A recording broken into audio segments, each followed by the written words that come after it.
Yay. Welcome everyone to our pre-Halloween presentation. Hope you're enjoying your fall. Ours in Utah has been very warm until today, of course, and today it's cold. So so glad that you have joined us. Let's just give one more minute for our straggler people to come in, and I will then we'll get started.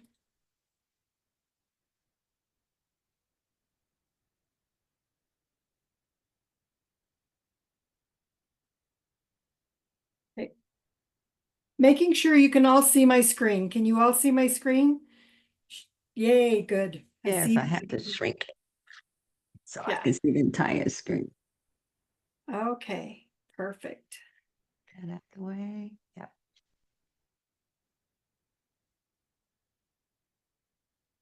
Ooh, Maryland. Yeah, I'll be in Maryland today. It's 85. Ah, that is nice. It's Yeah. it's always 85 here in Florida. Yeah, but you have hurricanes. Yeah, exactly. If you wouldn't mind putting your name and where your location in the chat, that helps me know where everybody is from so that we know where we need to spend some time marketing. We have, it's time for us to start, so I'm going to get started. Thank you, everyone. I'm so glad you're with us, and you're going to be well fed today by this wonderful presentation from Muriel, and we're excited to have you all here. So let's get started with our pre-slides, and then I'll turn it over to Muriel for her excellent presentation. So you know that this presentation is this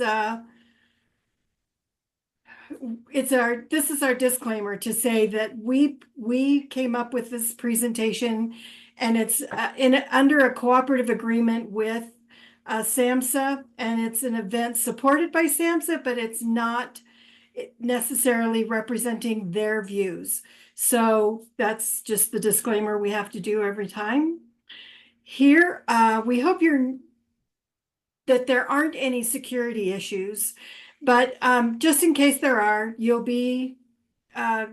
we'll close the session down and you'll get an immediate notice of how to join a new session. So I've never had that happen, but we have to say it. So thank you again for attending one of our NTAC sessions. Here are all of our incredible national partners that have come together to utilize their expertise and subject matter knowledge to help inform the field by creating products, resources, and sessions like this one that will enhance the behavioral and mental health fields.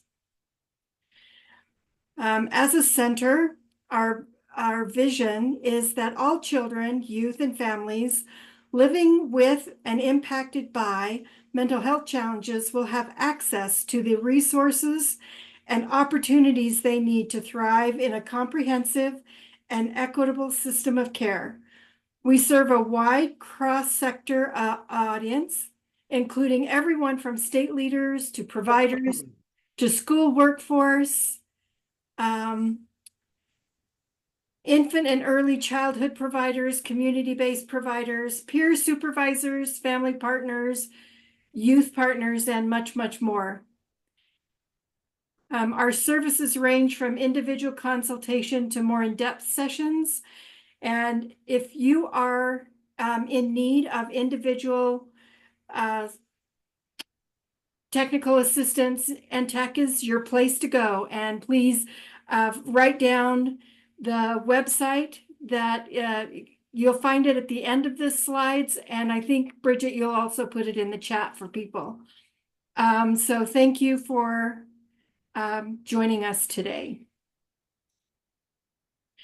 So before, yeah, did I hear a hold it? I didn't. I heard something, but it wasn't a hold it. Before we get started, we want to address some of the commonly asked questions that we get before every session. So you will receive a certificate of completion at the end of the session with a copy of the slides that we used during the presentation. Just so you know that the presentation is being recorded, and that will also be part of the follow-up email. So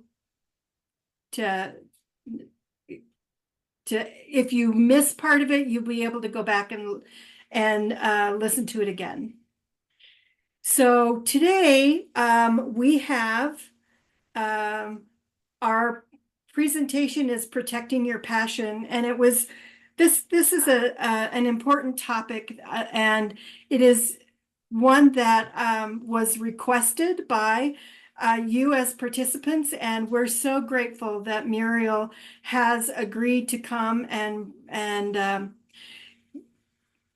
do this presentation for us, and she's done a lot of preparation, and I'm excited to hear about it.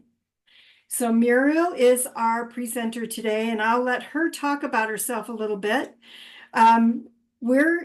This is just basic agenda items that you'll find as we go through this presentation. You'll find these things, and then I will turn it over to Muriel. Muriel, thank you so much, and thank you for your time and efforts and for your expertise in this area. So I'll turn it right over to you. Thank you so much, Lori. I appreciate the opportunity to do this, and I want to thank the National Training and Technical Assistance Center, as well as SAMHSA, FREDLA, of course, and the Center for Applied Research Solutions for allowing me this opportunity to share. I will not present. I'm actually going to have a conversation with you guys, and we're going to go back and forth in the chat, because what I have to present works for me, and hopefully it will help you along this journey while you're advocating for families that are maybe in crisis, or just to support them or help them navigate through a very complex system. But what you're coming to the table is very valuable. It's your lived experience. So I am Muriel Jones-Banks, and I am from New Jersey. I currently reside in Florida. I am an effective advocate. I make it very clear. I'm not just an advocate for my son. There are results, but he's an adult now, and he has a co-occurring disorder. So it's a little bit more difficult when you're dealing with an adult. In New Jersey, they have a agency by the New Jersey State Guardianship, Bureau of Guardianship. I transferred guardianship last year to the state, and I work very closely with the state in ensuring my son has appropriate support and services. Some of you may have heard me speak before, talk about the same book, different chapter. That's my theme concerning my mental health journey with my son. I just recently retired, actually 30 days today, from the Federation of Families of Central Florida, where I served as the executive director. I love what I do, and it is a passion. From there, what I have formed is an LLC called Courage to Be, where I share my personal and my lived experience, how to navigate complex mental health. I also advocate to change the language from mental health awareness to mental health acceptance. Because, with awareness, you're just aware, you're not really doing anything. But with the acceptance, you have to accept, you have to advocate, and you have to act. So there is something that you have to do when you accept something.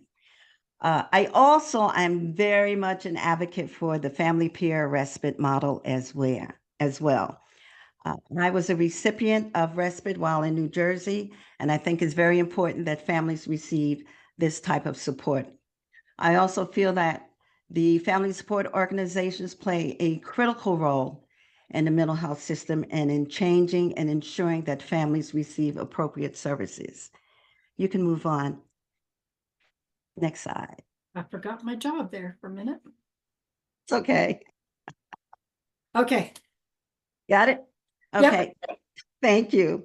So with Courage to LLC, I explained it. I am a topic expert speaker on different things concerning mental health, but it's very important to me that families are supported and also are encouraged and give them hope and resilience, because this is not a journey that ends in about 5 years or when they turn 18.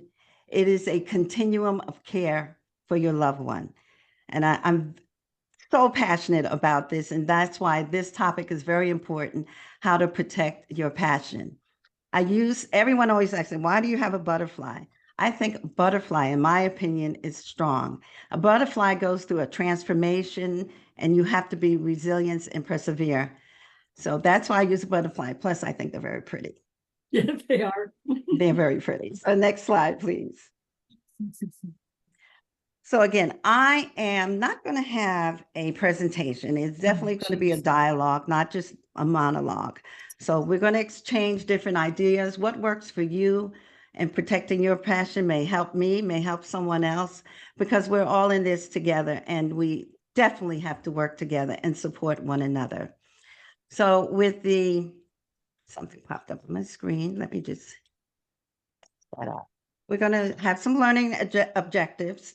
And the first one we're going to do is why? Why are you doing this work? Then understanding what burnout and compassion fatigue is. And believe it or not, I'm sure we all have experienced this, just didn't know what to call it at that time. How to build your resilience and self-care strategies. How to set boundaries and emotional preservation. Boundary setting, I honestly am still working on. That is something that, it's very difficult to do because you have a heart. You care about people. You put yourself on the back burner and you take care of everyone else, including your loved one that you're still dealing with. Then there's also sustaining. Everything's popping up. I'm glad to see so many people popping up. That's great. Also sustaining your passion through a purpose. This work, if you allow it, between the work and what you're dealing with at home, you will lose your purpose. You're just spinning your wheels. And I know all of us who are doing this work, we're not doing it because we're making a lot of money. We definitely care about others. We know what we have gone through. And by the grace of God, you are able to step into that role as a professional and help these families. So this is so important. And I'm definitely going to need your feedback on some of these slides. You can go to the next slide, please. Okay, what is your why? As I go through some of these bullet points, think about what your why is. And Lori, they're going to put it in the chat just to share. Some of these bullet points may resonate with you. And you may have not just one why, several whys. I have several whys. Of course, the first one and the foremost important is your lived experience. You bring value to the table. This is not something you learn in college, and it's valued. It's valuable, and people have to respect it. You have to respect that you have the experience. And when you come to the table, you are the professional. You are the professional when you advocate for your child, as well as you are the professional when you advocate for families. Are you doing this because you're advocating for change?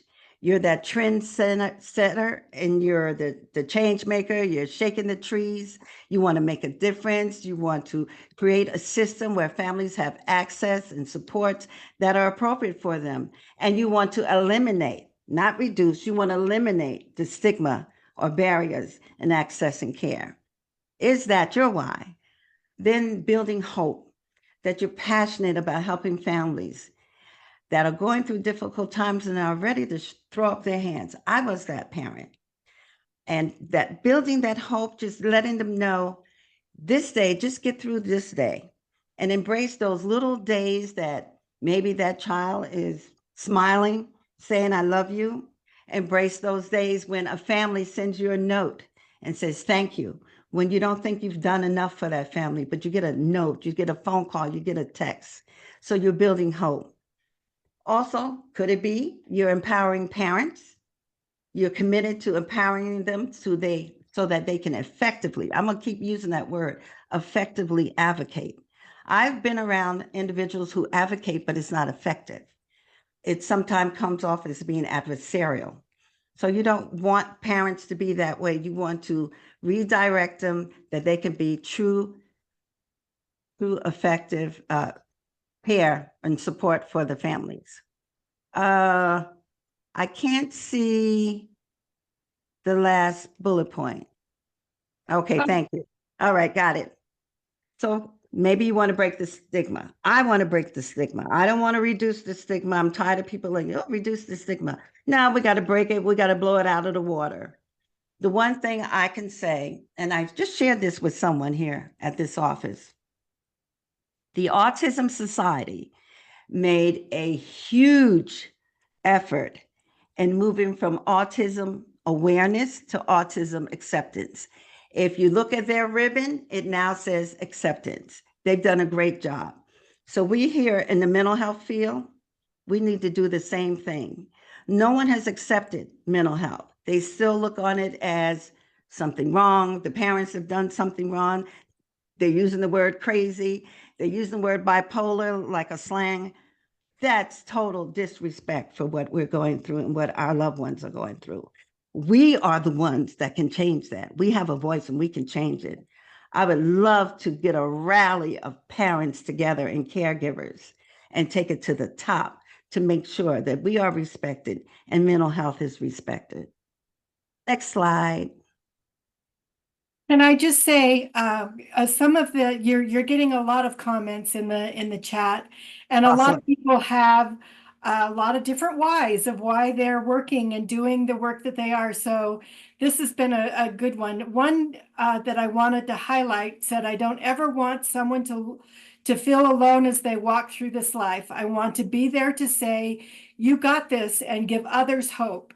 I felt so alone, overwhelmed during my walk, and sometimes I still do.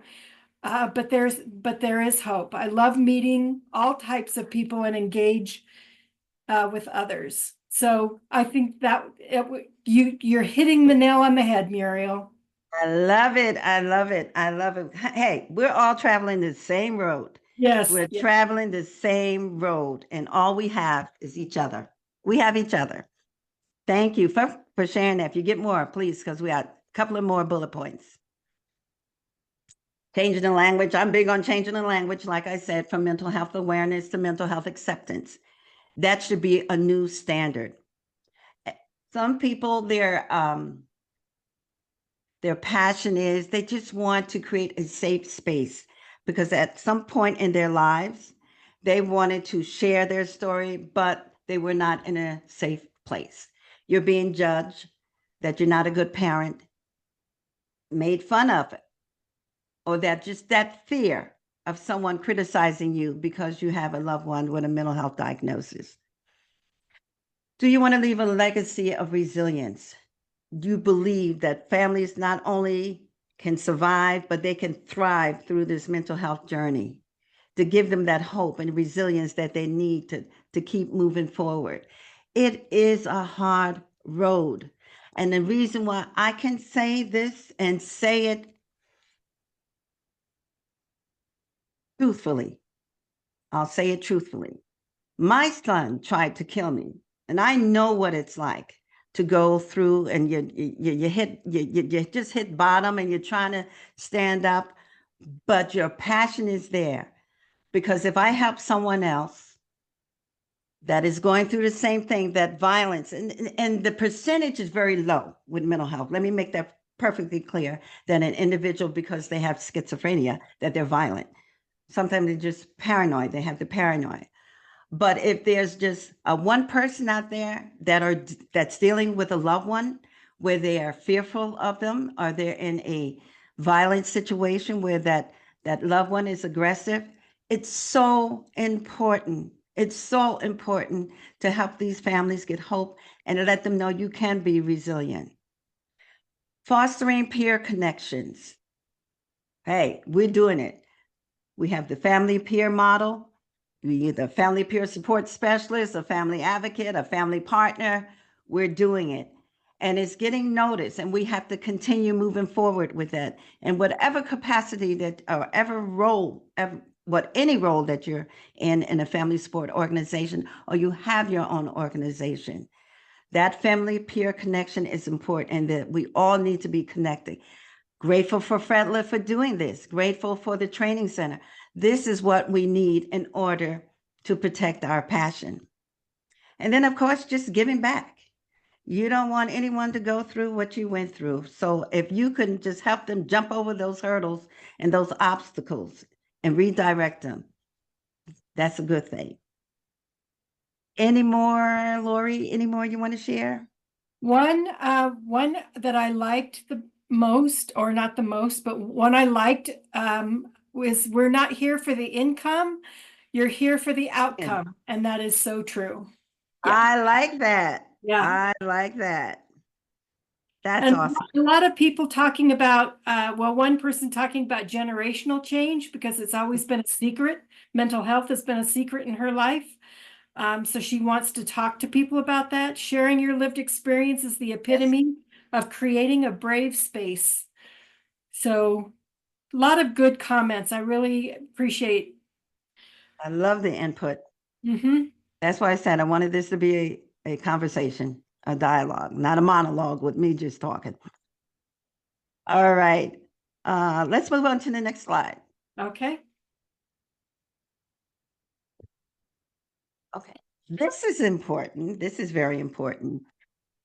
I don't know if any of you saw the PDF. It went out through SAMHSA. I believe SAMHSA sent it out, but it's from the Surgeon General, Dr. Murthy, and it's a report that talks about parental stress and well-being. And I just hit some of the bullets on there.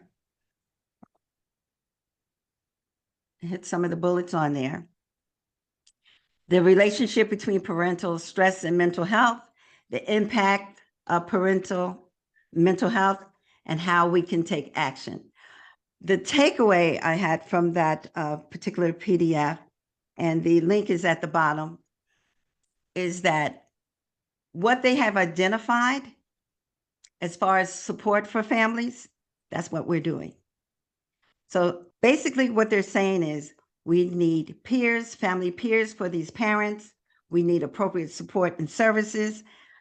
They talk about post-COVID, but most of you know a lot of the stress we've been going through is before COVID. It's just that it was more heightened after COVID, but we've been dealing with this for a long time. So the fact that they're now recognizing the parental stress. My thing is, you can put all the services you want in the home for the child. But if you do not support that parent, if you do not listen to that parent, if you do not give them what they need in order for them just to survive day to day, then it's a vicious cycle. So to me, going forward, this report really values what we're bringing to the table, which is family peer support and advocating for appropriate services, not this is what we have, take it or leave it. That's my little soapbox speech. Next slide. So in the link to this report, that I guess I didn't make it a live link at the bottom of this slide, but there is a link. I did copy it and paste it into our resource page at the end, so you'll get a copy of that as well. So mental health challenges are contagious because it affects the whole family. Absolutely. Yeah. Yeah. Parental stress, especially those who are in longitudinal marginalized communities with polytraumas, need support and outlets on overdrive that are culturally congruent and culturally trauma informed. Very good. I'm loving it. So many are coming in. This is great. I love the participation. Yeah, Carol put in the link. Carol, thank you for putting in the link for that, the whole report. Thank you so much. Okay, we can go to the next slide. Okay. Mm-hmm. All right. Now, I know you guys received a copy of the PowerPoint. Please redact my pictures. Not use them in your PowerPoint. The best example I can use is myself. There isn't a stock image out there I could use for this particular part of the PowerPoint. What are your signs and symptoms? And please identify, if you feel free, when you are stressed or burnt out. So I pulled out some pictures, and I can even remember like what happened that day.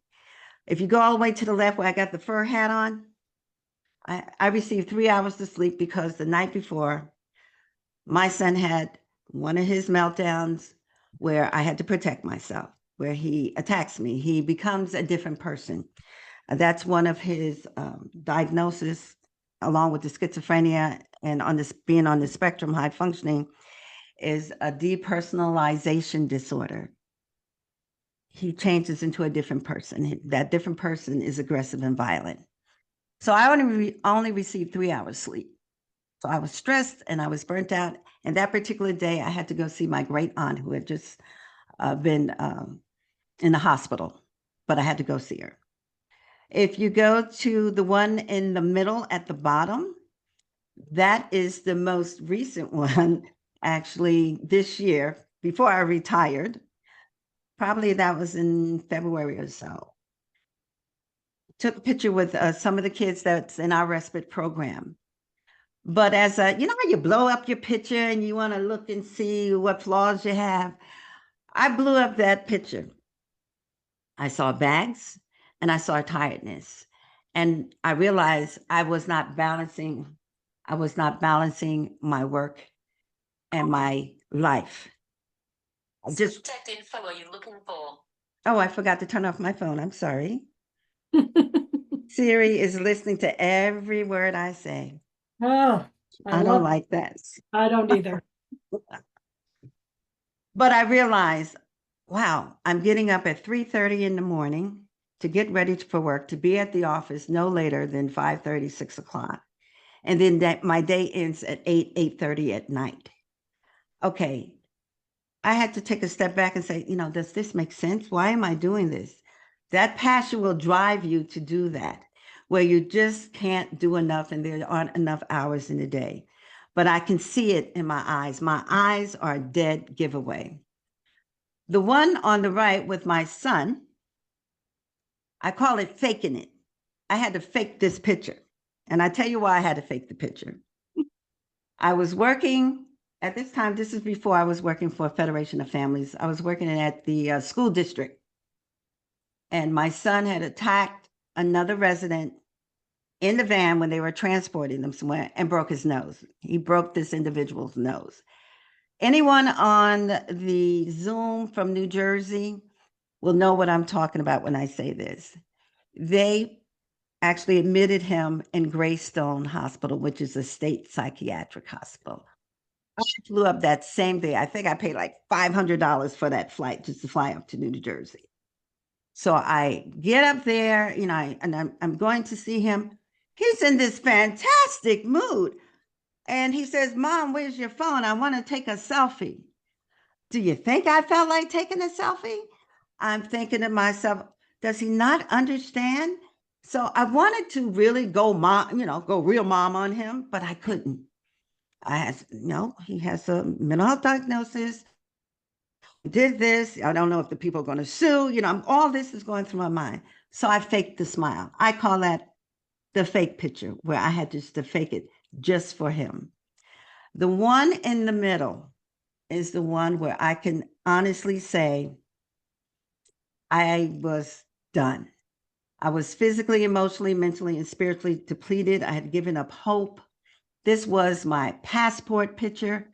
The lady at the post office tried to take the picture 3 times, and I finally told her it's not going to get any better. This is who I am. And she said, "But I know you. You just don't, I was actually physically sick, and I almost died. I did not know I had a toxic thyroid. I had the signs and symptoms, but I was ignoring my body." So what are your signs or symptoms when you know you're stressed or you burnt out? Do you have anything, Lori, to share? A lot of stomach aches, an article about drinking more and smoking more cigarettes, and and feeling isolated, hurting, fidgety. avoiding people and places. Mm-hmm. Um, let's see, physical somatic symptoms, Mm. the physical reaction. Yeah, a lot of people have a physical reaction to The stress. physical, yes. Mm-hmm. Yeah. Yeah. And yes, loss of sleep. Yeah. Binge watching TV. Anguish is Yeah. a, Mm-hmm. anguish is a common word here too. Yes. Yes. And again, you're trying to protect your passion, but working in this field, dealing with whatever it is you're dealing with at home is a very difficult balance, and it will take its toll on you. It will take its toll on you. So what do we do? What do we do? Next slide. Binge watching TV. I thought that was Yeah, I interesting. saw that. Yeah, Netflix. Yeah. Okay. Mhm. Next slide. Okay. I'm going to share what I do. And please put in the chat what you do. Now, the first of all, the one in the middle, that's me. But it's not like I go to the gym and box all the time. It's just that one particular picture my husband took one day when we were in the gym. I use this picture because that's how I feel dealing with all this stress, burnt out. I feel like I'm fighting, I'm punching. So I'm punching all those things that stress me out, burns me out. It's a constant fight. All right. I got TKO once, technical knockout once. And that was that last picture I showed you, which was my passport picture, where I literally almost died when I finally went to the hospital. They could not understand what was keeping me alive. With the grace of God, kept me alive. But what I'm saying is, you're going to have to fight. You know, I still get knocked down, but I'm up before the 10 count. I will tell you that you will get knocked down, you get up before the 10 count. So what do I do? The first thing I do, and this is all nonlinear. So don't think I do this or you have to do it in, this particular order. It's nonlinear. But the first thing I will do, I have to acknowledge the fact I'm burnt out. I'm stressed. Sometimes you feel like you have to be this Wonder Woman, this Superwoman, this warrior. No, I don't get stressed out. No, I'm not going to let this happen. I'm too blessed to be stressed. You get stressed. Just acknowledge it. And once you acknowledge it, you can move forward to do what decrease or can eliminate that stress. One of the things that I do is I love incense. I love essential oils. I love the smell of lavender.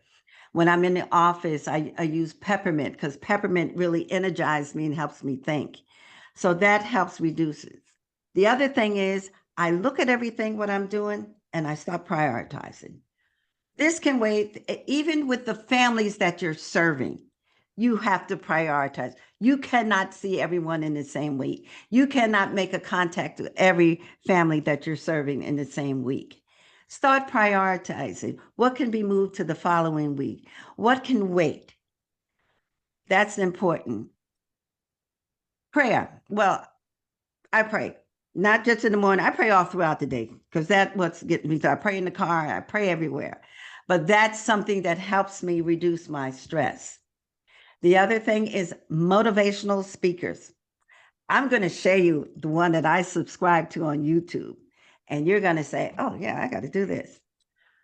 Denzel Washington is a motivational speaker, and I listen to him all the time. Very calming voice. And he'll say things that but it gets your attention like, oh, you know what? I need to be doing that. So go to YouTube, subscribe to subscribe to his YouTube channel. The other thing I love to do is organic teas, calming teas, anything that makes me relax, calm my nerves. What I find out is that when I'm stressed and burnt out, when I'm really stressed, that artery in my neck, I actually go to a cardiologist to keep check on it. The artery in my neck pumps so hard and it's so visual that it looks like, you remember the alien, how they jumped out? It looks like something's getting ready to jump out my neck. That's how bad it is. So I go to the cardiologist to keep check on that. But the one thing that you must do, you have a no contact day. You turn that phone off, you stop checking your emails, and believe me, you need contact a no contact day from that loved one. Whether they live in your home, at some point you have to have your own space, even if it's a couple of hours. Someone that can give you respite so you can take a break. I have no contact days with my son, and I can do that because he's in New Jersey. Right now, we're into day 3 with no contact. I don't like the disrespect, and I know it's not him. I know it's the other personality he has, but I don't like cursing me out and calling me names and I'm your mother.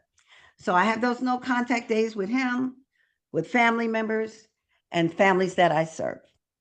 The only no contact person I don't have is my husband.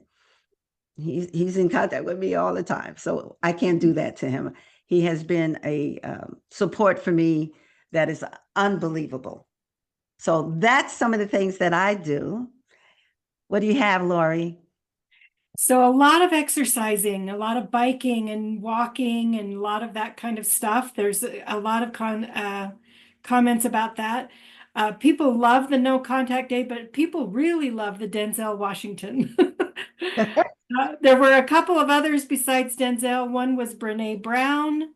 The other one Oh was, yeah, yeah, she's yeah. good. And Joyce Myers, which I have not heard of her, but I'm going to look her up. Oh yeah, Joyce Meyer's been around a long time. Oh, Yeah. good, good. Baking, pumpkin smashing. Pumpkin smashing with a bat or stick to release built up stress. That's the same thing as your punching, right? That's what that does. So a lot of great ideas here for people. Praying. I don't know if I said that. Listening to music. I Uh, see rage room. Oh, yeah, rage right. room. Yeah. Like that. Yep. Wow. Great. And there's another one called the Deep Work Room, but I've never heard of it. So Lolita, if you want to share a little more about that, that'd be great. Yes. Yes. That would be great. No Yeah, con.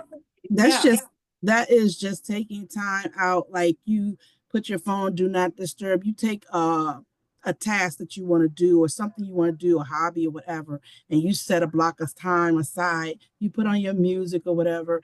And in my I have ADHD, and that's a strategy that they help me use so I can focus. And I just do that for if it's 30 minutes or if it's an hour, I put that time aside, and that's what my deep work room time. So I go into a special room and I sit there and I have, I might have the incense, I may have the music or just something really light. And I'm doing my task and working and whatever activity I'm doing at that time, that's my time that I do. And they just call it deep work room. Well, thank you. Thank you for sharing that. That's I great. really appreciate that. There are so many great ideas to do to calm down. I like it. There's one there that I really liked, and that was taking or spending alone time with your dogs. That would be one I would love to do. All right, let's go to the next slide. We're gonna get a little deeper in some stuff. We're going to talk about compassion fatigue. This is, of course, a source from SAMHSA on compassion fatigue. And according to SAMHSA, compassion fatigue is a combination of burnout and secondary traumatic stress that can affect people who work with others who have experienced trauma. Burnout is a state of exhaustion, negative attitudes toward work, and a sense of ineffectiveness. I also, with being exhausted and tired, you will have those moments where you have a negative attitude towards your work. You know, it could be towards a coworker. It could be that you think you're not doing enough. You're not making a difference. I have gone through those stages where it's like, I feel like I'm spinning my wheels. I feel like I'm a squirrel in the middle of the street. And you know what happens to that? They usually get rolled over. And that's how I was feeling for a while. But as we go into further, it'll explain why I could snap out of that real quick. Secondary traumatic stress. And I'm sure we all have experienced that. Maybe you didn't know that's what it was. You can hear a story or someone can share a story and you have experienced it in the past, and that could lead you to feeling on edge. In my case, someone shared a story regarding their, I believe it was their daughter, was very aggressive. And it made me think, I put my mind on rewind, and I had actually blocked out one of these incidents with my son. But when she, shared her story, it made me think about something I had blocked out of my mind that was apparently traumatic for me. So keep that in mind: burnout, secondary traumatic stress, and have something in your toolbox to kind of negate that, to push it aside. It takes time. And like I said, it takes practice. It's hard because the work we do is so difficult. Next slide.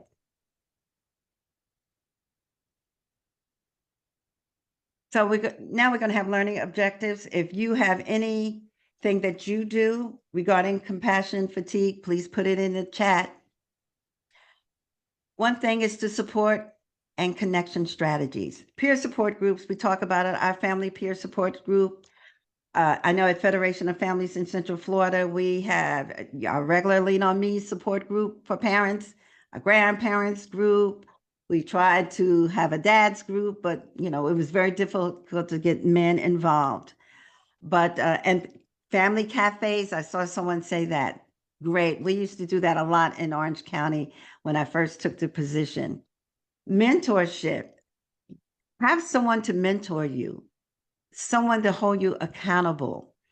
That's a connection. That's not someone to just critique you, but to support you. That's more than just a peer support. Someone who's been there, done that, that's in a position to mentor you through your profession. There's therapy, of course, and counseling. And family support organizations, I think, really should all have an employee assistance program so that employees can have access to mental health resources at no cost. We have that in Federation of Families. I made sure that was in place before I retired because I took advantage of it as well, to have access to a therapist. Then, of course, whatever role you're in, whether you're an ED or whether you're a program manager or chief of staff, whatever, there should always be supervision and debriefing with your staff. Those that are out there, boots on the ground, hands are getting dirty, grassroots, all of that, you need to know that they're okay. Just like you check on your families, your staff you need to know that your staff is okay. And staff, you need to support your manager, your ED as well. Again, we're all in this together. Make sure, just checking on each other. Then, of course, staff retreats, team building, and relaxation. I did, this was a couple of years ago, a weekend retreat at a hotel. However, I invited some of the families that we served, and it was awesome. It was just totally awesome. And eventually what happened, those families ended up becoming staff at Federation of Families. Then, of course, training sessions like this, stress management courses, a lot of things on the internet. That's what you can do for your compassion fatigue. Anyone want to share any learning objective that we could possibly add, or someone else? Anything, Lori? Training sessions, family conferences. Natasha says she feels heard and seen. Actually, and giving herself grace for feeling like she has to take time for herself, take care of herself. Somebody had to take off a week because they didn't catch it on time, and then somebody else said I had to take 3. So, okay. my best friend who's in a similar situation as I am, and she understands.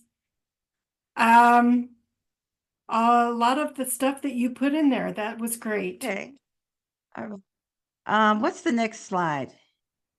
Okay, it's building resilience. Let's do that.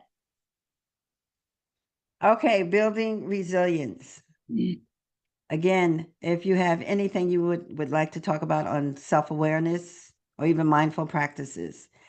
So resilience and self-care are crucial for navigating life trials, and especially for us who are balancing life, our personal life and our profession. So these are just a few. For self-awareness, you have to recognize and accept your emotions. If you're sad, you're sad. If you're anxious, you're anxious. Recognize it and accept it, and then move forward in how to support that. Because sometimes you have to support yourself, but you have to recognize and accept your emotions. Identify your thought patterns and triggers. What's triggering you? There are certain things that trigger me. And I think because I have such a passion, I'm going to be, anyone who knows me, I'm going to keep it 100. The passion that I have, I'm always helping people. I want to do things for people. What is a trigger for me is that person or persons don't appreciate it and usually throw me under the bus. That's a trigger for me. And it's to the point where I have to check my emotions because I want to say, you know what, I'm not helping people anymore. I don't want to go that route. What I always remember, and if you don't leave with anything, leave with this thought. In this field, there's always opportunities for you. Always great opportunities for you. But remember, behind every opportunity, sooner or later, there's going to come opposition. And you're going to have to deal with that opposition. It's just the nature of the beast of this profession. There's always going to be opposition. It could be opposition from your family. It could be opposition from someone in your workplace. It could be opposition from your stakeholders, community providers who may not value what you bring to the table. So always remember, you'll have opportunities, but those oppositions, they're coming. And if you haven't dealt with it, keep on doing this work. It'll happen. And then, of course, practice mindfulness and meditation. That's a big thing. Practice your mindfulness and meditation. And some of the mindful practices, focusing on your breathing. I don't know if you guys ever did any of those exercises. It focuses on your body and your emotions. There's deep breathing exercises. The body scan, if you go on the internet, there are some examples of how to do a body scan where you're really in tune with your body. You have to really isolate yourself to do this because it's from the head all the way down to the toe. I think it's about a 10-minute exercise, something like that. Then, of course, engaging in physical activities, Zumba, dancing. I know someone mentioned they dance in their home. I do the same thing. I love that. Where you could just put my old school music on and I just go to work. Then the next thing is, oh wait, somebody popped up on there. Oh, walking meditation. I know someone mentioned, let me get rid of. Someone mentioned that they go walking. Now, you could go walking with others, but the walking meditation is by yourself, where you're really paying attention to your surroundings, you're, embracing nature, and you're counting your steps, and you're just into yourself. You don't have to talk to anyone. That's a good meditation. Mindful eating, your flavors, your textures, your aromas. I'm into aromas, as you know. And guided meditation, of course, that's audio and visual aids. Do we have anything from our amazing participants? So there was one back a while. Let me find it. Carol Cecil said, have people you trust who can hold the mirror for you. They can honestly say what they are observing about you and ask questions for clarification. I love that because you need people who have to tell the truth, right? I love it. Yeah. I love it. There's a lot of training in that people love to do training and love to be part of training, mental health first aid instructor and some of those other things that's also helpful. Emotional awareness she just covered emotional awareness in her last self-love in action workshop. That sounds excellent. Workshop. Yeah. I like that. Yeah. Building resilience is a continuum and one that should be modeled for others to see, even children. Normalizing not being okay and seeking balance and building resiliency skills, coping skills can begin in toddler years. So you're being an example to the people Uh-huh. when you take care of yourself. I love it. Yeah, I love it. yeah, not feeling appreciated is a trigger. That's right. Yeah, is that ever a trigger? Access Um, and sitting by water. Those were the last two comments. Those are, okay. I yeah. like that. All right, we're going to see a video, just a little levity. Go ahead, show the video. Okay. So needless to say, not all No, techniques. I don't want, I just want to move. Sorry. Okay, There you go. okay. Needless to say, not all techniques work, but I remember that from childhood, and then I said I got to find this video. I said because this would. No, you can go back. What did I do? You went to the other video. Sorry. There you are. Okay, we had boundaries. Okay, this is important. Boundary setting, very important. So here's some strategies. You have to identify your limits. You have to recognize what's comfortable with you and what your triggers are. And you have to be intentional about it. You can't pussyfoot around it and kind of, sidestep it. Recognize what makes you uncomfortable. If it's an individual, then you're going to have to limit your time around that individual. Communicate clearly, express your boundaries assertively and respectfully. And that's a difficult thing to do, but you have to express to someone. If someone is utilizing your time and not in a productive manner, you have to say, I'm sorry, I have something else to do. You know what? Let me get back to you when I have some time to spend more time with you. Because there are individuals and there are people, and they mean no harm, but they're needy and they'll just drain you. And after being drained, you have not accomplished thing with them. So you have to recognize, oh, you know what? I have to set boundaries. Don't feel guilty about saying no. I'm still struggling with that. There are some things I'm like, well, maybe I can squeeze it into my schedule.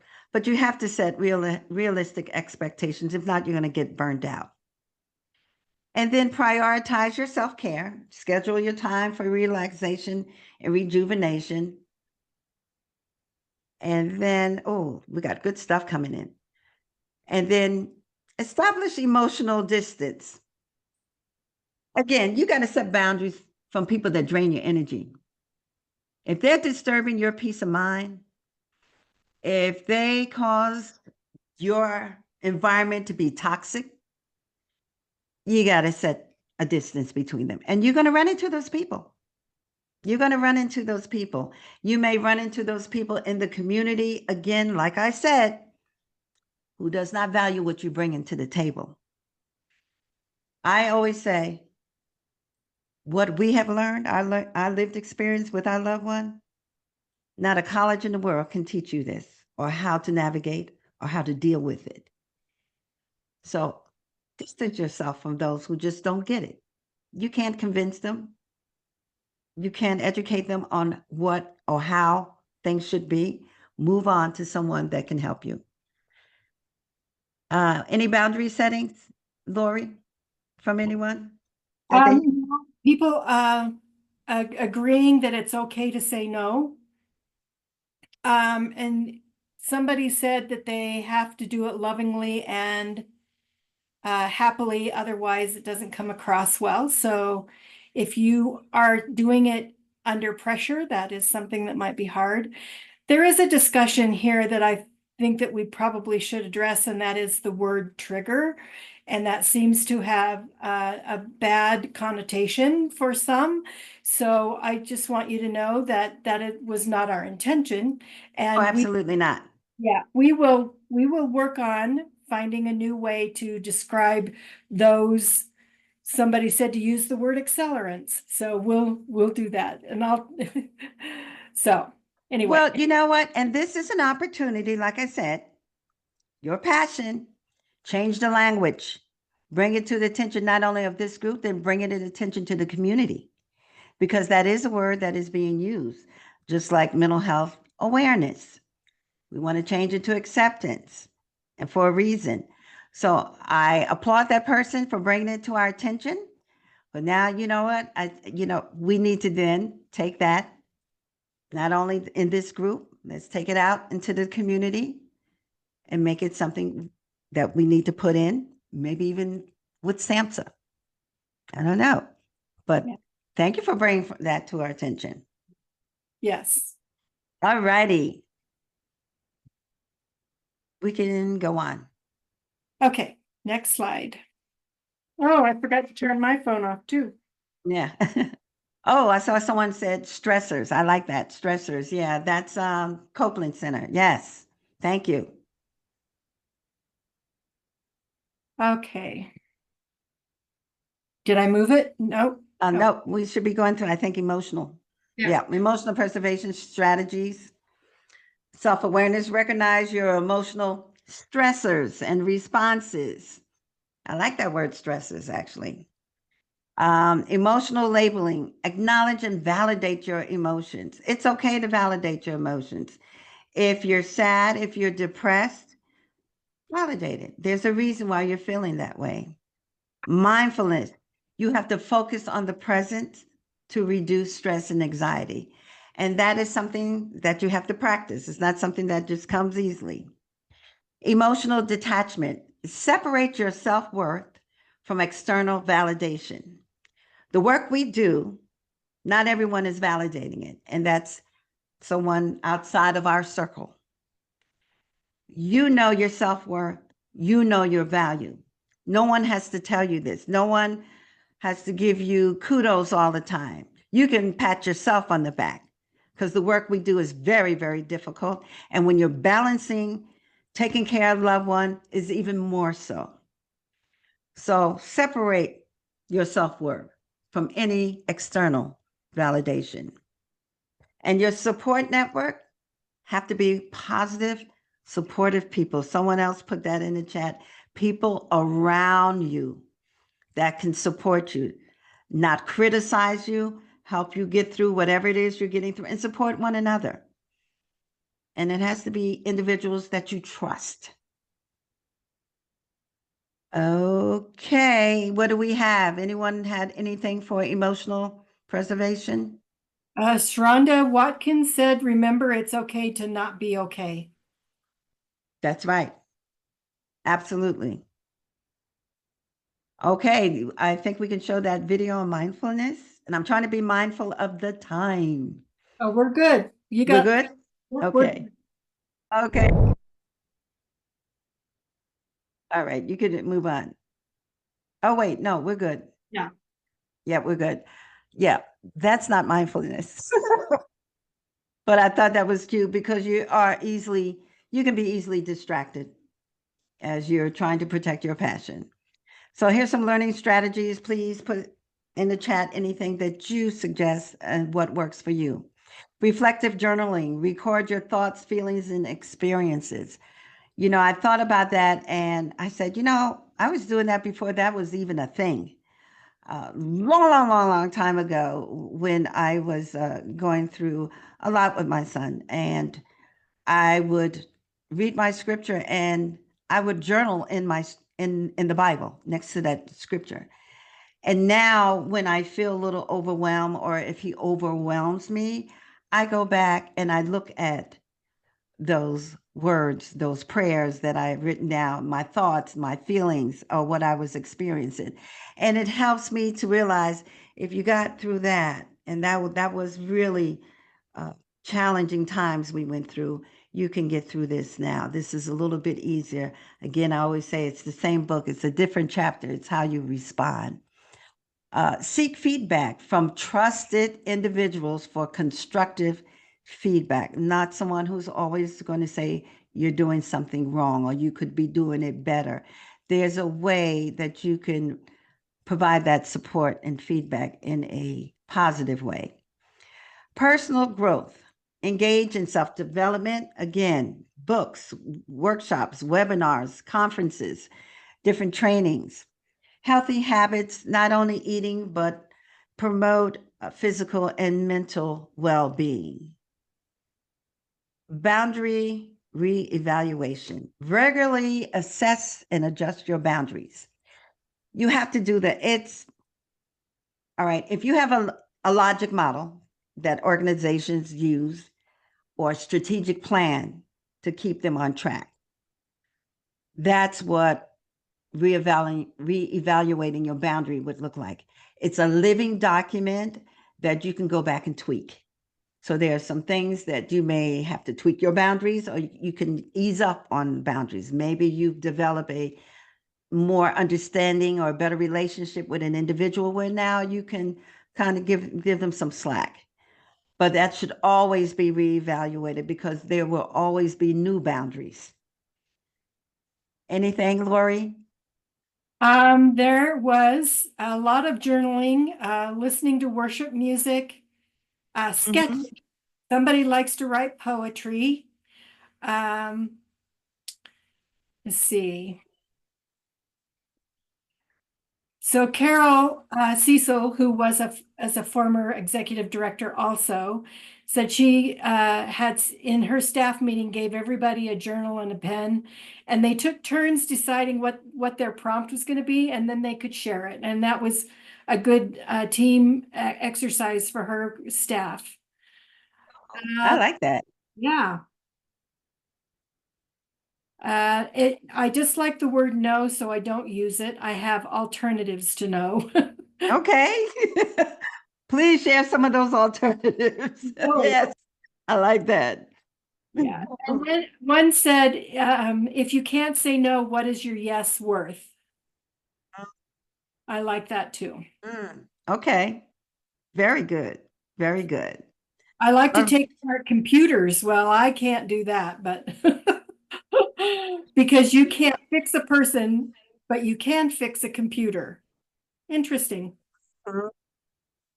Oh, okay. I see. I saw another example. Got it. Yeah. Very good. Very good. Next slide. As we leave. Okay. So we have reviewed everything. We received all your great comments and resources and supports that you do. So sustaining passion through your purpose, discovering your purpose, you know your why. You reflect on meaningful experiences and accomplishments. You're going to explore long-term goals, which also include boundary setting, readjusting your boundaries, reassessing them. Seek feedback from trusted mentors or peers. It is so important that these are individuals that you trust. It shouldn't be 10, 12 individuals. It should be under 5. I have 3. I have actually 3 that I trust as mentors and or peers. Very close, understand me, understand my passion as well, and holds me accountable. Holds me accountable when I'm ready to throw up my hand and say, I'm exhausted, and remind me why I'm doing this work. All righty. Next one.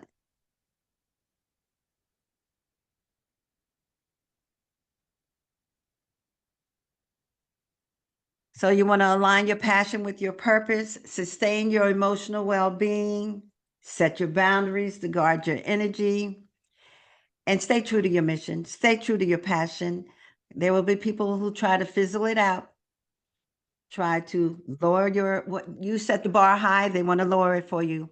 Do not give anyone that type of control. You have complete autonomy over your passion. Build a support network and create measurable milestones, small achievable steps. One thing I wanted to do before leaving and before retiring from Federation of Families was to implement a respite program. And we took baby steps. When I say we took baby steps, I was actually going into the home to provide in-home respite. And then we went from there to a small church that let us use one of their rooms for Bible study. They let us use. Then from there, we did some outreach, out in the community respite. Now we have an administrative building, and we're now able to facilitate respite in that building. The Next Step Federation, which I know it's going to happen. I know it's going to happen. We're going to have our own building so we'll be able to provide overnight respite if parents need a break for the weekend. That is so important, so important. So those small steps toward a long-term vision. It's so missing in a lot of the work that we do. That's amazing. Absolutely, it is. There's so much more to get done. Prioritize your tasks that align with your purpose. Do not get sidetracked. If it doesn't match up a project with your purpose and your role, then you can say no, or no, don't say no. Say it in a different way. I'm learning. Thank you, guys. Developing skills that support your purpose. Webinars, trainings. If you want to get certified, whatever it needs to help develop. Yes, respite is huge. I'm big on respite. I'm ready to go national with this. We need respite care, not only in every state, but every county should have respite care for parents. That's supporting the parents. Oh, I plan on doing it. Oh, trust me. Establish accountability. Like I said, you have individuals in your life that will not only support you, but hold you accountable to ensure that you sustain your passion. Next one.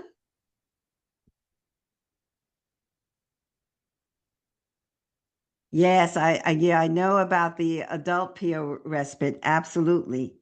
We're looking at our respite runs from age 3 to 12 years old because we were missing that population. Yeah. We were definitely missing that population. So I'm going to leave with this. Passion is like a butterfly. It is fragile yet strong. Protect it, nurture it, and it will lead you to new heights. What I need you guys to do is unlock your potential. You have a story to share. You have lived experience that is valuable. You rock. Don't let anyone else tell you anything different, that the work you do is not meaningful. You probably don't know how many lives you have saved as far as a parent or caregiver who is ready to give up. So just keep doing what you're doing. Keep connecting with each other. Thank you, Fredler, and the national training for doing this. I think the next slide is my contact information. Courage to Be, LLC, that's me. Unlock your potential. Don't be afraid. You can do this. Protect your passion. Thank you, Lori. Thank you. Thank you, Muriel. That was awesome. Somebody's looking for a model to that respite program. So if you have one and you can share, I'd be happy to put it in our slides or in our. Have to speak to that. I'll have to speak to that person. Give them my contact information. Okay. There's so many different type of respite models. And this is also part of what I do. So if they're in another state or something, we can talk about fly me in. Not only will I give you the model, I'll help you set it up. So gotta do it right. That's awesome. That's yes, please. Resource. Thank you. We have a few minutes if anybody wants to come off mute and discuss anything or have anything they'd like to add to this presentation.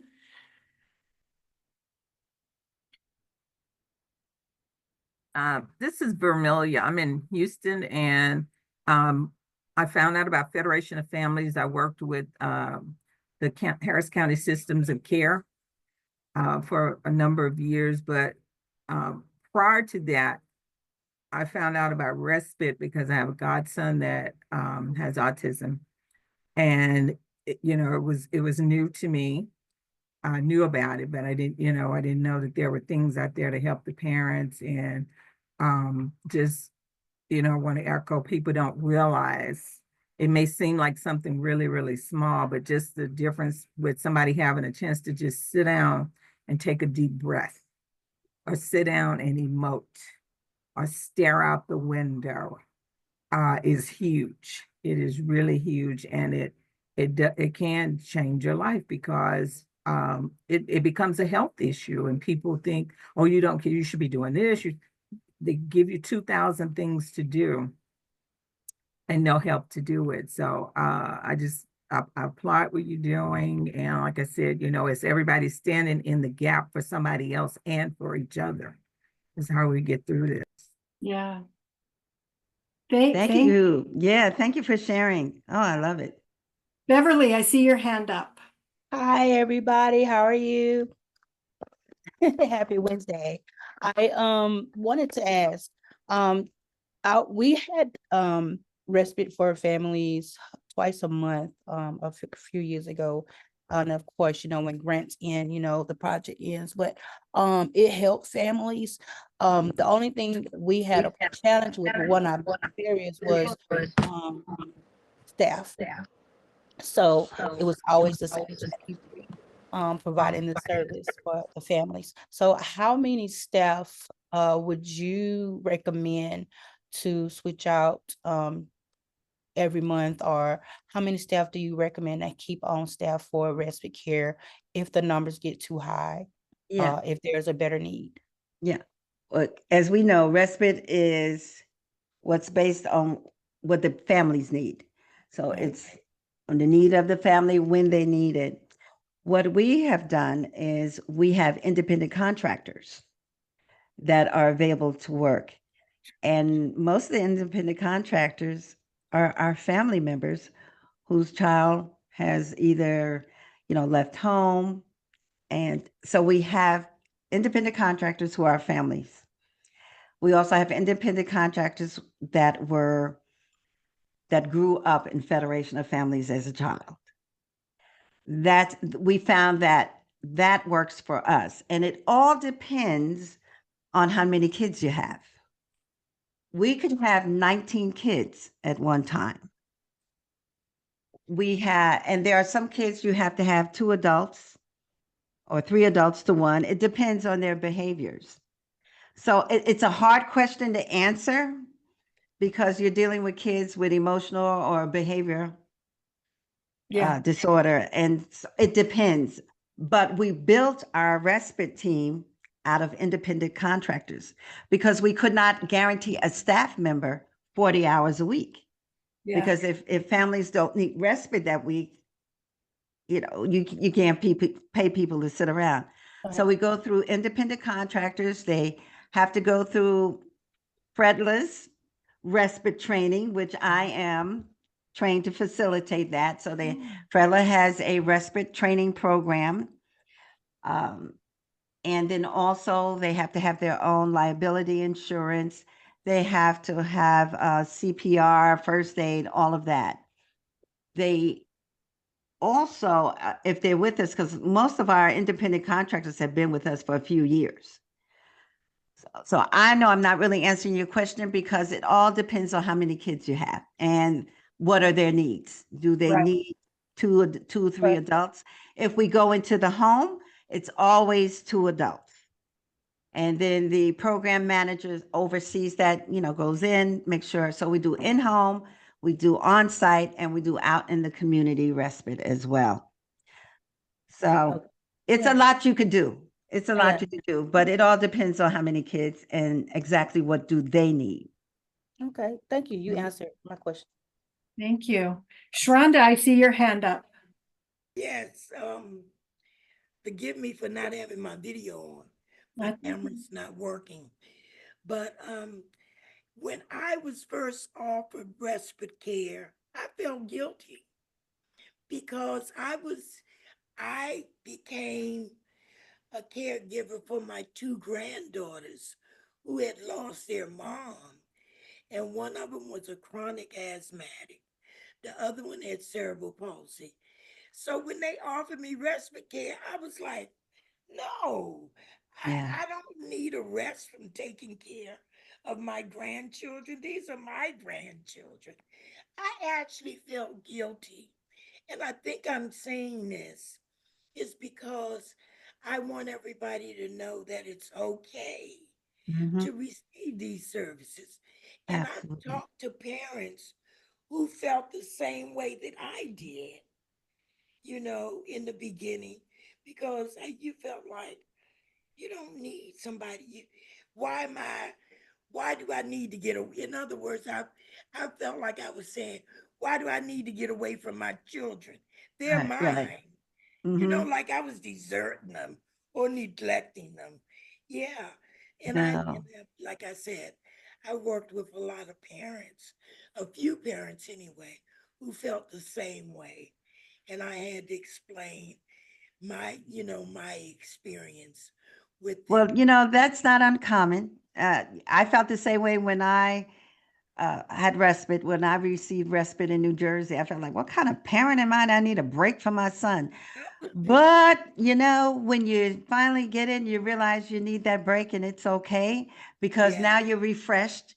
You can respond to them more appropriately and positively instead of saying, oh, you're pretty much screaming. But you're not the only one that felt that way. But yes, you're right. It takes a So while.